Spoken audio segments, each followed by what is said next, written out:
is Goodnight Stories for Rebel Girls.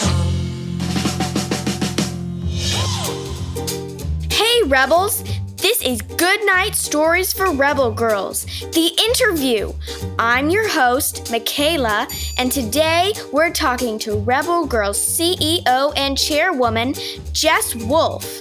Jess narrated the story of Dr. Geeta Murali, Chief Executive Officer of Room to Read, a nonprofit that helps millions of people get access to education around the world.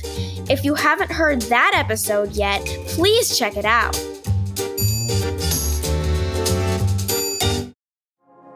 Hi, Jess. Could you please introduce yourself to our listeners? I'm Jes Wolfe. I'm the CEO of Rebel Girls, an incredible company. I'm also an adventurer, an outdoor athlete. I'm an entrepreneur. I'm an angel investor, and I'm dog mom to River Dog. Ooh, I want to hear about all those things. For starters, what's the best part about being CEO of Rebel Girls? The best part about being the CEO of Rebel Girls is that every day I get to work on building a company with amazing humans that serves an amazing purpose to help raise the most inspired and confident generation of girls. And the work we do has impact, and I'm so excited to see what this next generation of girls do and how they're going to change the world. And what's the most challenging part? Making decisions. There are so many ideas we have and projects we want to work on and things that we could do, and we have limited time, team, resources, and so we need to make decisions, and those trade-offs are really tough sometimes. Do you have a favorite Rebel Girls story? Besides Geeta's, of course. I have many, many favorite Rebel Girls stories. Two of my favorites. The first is Madam C.J. Walker, the original entrepreneur of entrepreneurs. I just find her story unbelievably motivating, inspires me to be a better entrepreneur. And the second favorite is Junko Tabai, the first woman who climbed Mount Everest and the 7 summits. I think her story of perseverance and passion and success in the mountains and in nature helps me want to do more outside. Oh yeah! So I know you're a very accomplished athlete. Can you tell us about some of your favorite sports adventures? One favorite was a few years ago. I climbed Cotopaxi in Ecuador, which is a 6,000-meter peak, and I got to climb it with Carla Perez, who's an amazing mountaineer. It was cold, it was hard. There were many, many, many moments that I wanted to give up, but I felt so proud when we hit the summit. My other favorite adventures I do every winter is I go backcountry skiing with my dog, River. We go in the Lake Tahoe area, and we climb different mountains, me on skis, her following behind, and we climb all the way up to the top together, and then I ski down and River chases after me. And it's great, great fun, and it's great outdoor bonding, and we both end up exhausted by the end. That sounds like so much fun. Okay, you brought us the story of Geeta Murali. What does her story mean to you? I find Geeta's story incredibly inspirational. I think what her mother did was amazing, and it really shows the power of how a single person can make such a big impact, that following your dream can help so many millions of other people follow their dreams. Geeta is a dear friend of mine, and I'm so proud that Rebel Girls is a partner of Room to Read. I think we've done beautiful work together, and I'm so excited to continue that work. Geeta is an inspirational leader. She is smart, she is tenacious, she is passionate, and she's made a ginormous impact on the world. Can you tell us more about this partnership with Rebel Girls and Room to Read? We've done many things together.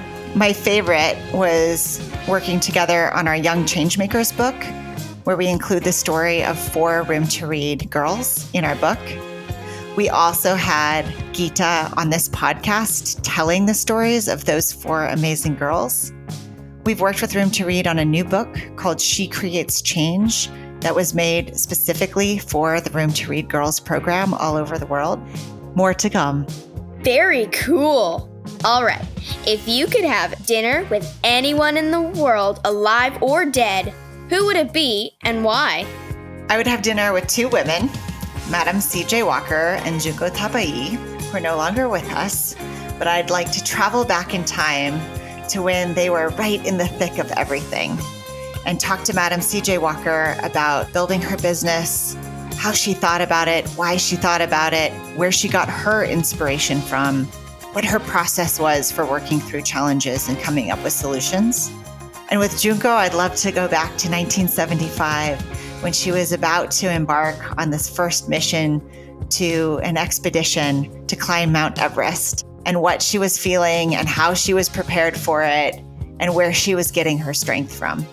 And what would you eat?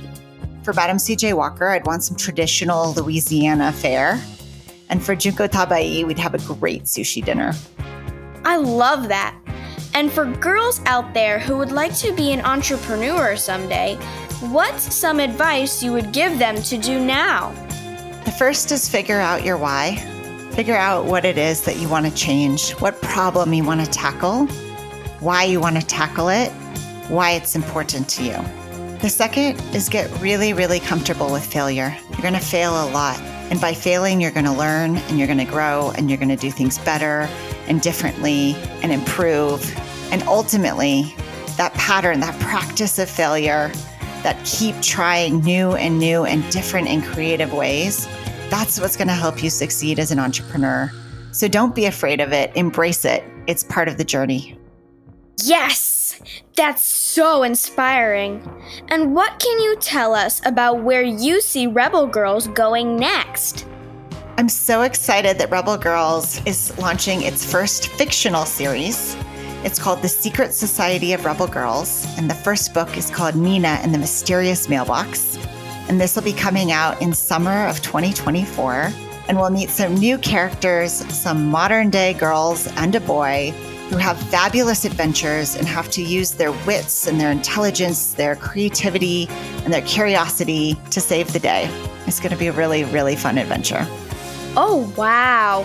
That sounds awesome. And finally, Jess, what would you say makes you a rebel girl? I am a rebel girl because I am unabashedly me. I live life on my own terms. I pursue my passions, and I don't look backwards, only forwards. I love that. Thank you so much, Jess. Thanks for having me, and stay rebel. And thank you for listening. Keep sharing your stories, Rebels.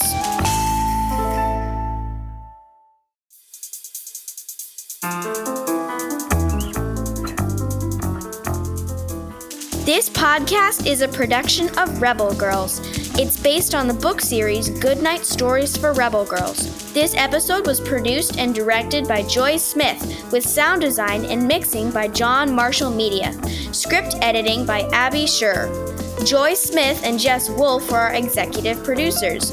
Original theme music was composed and performed by Elettra Bargiacchi.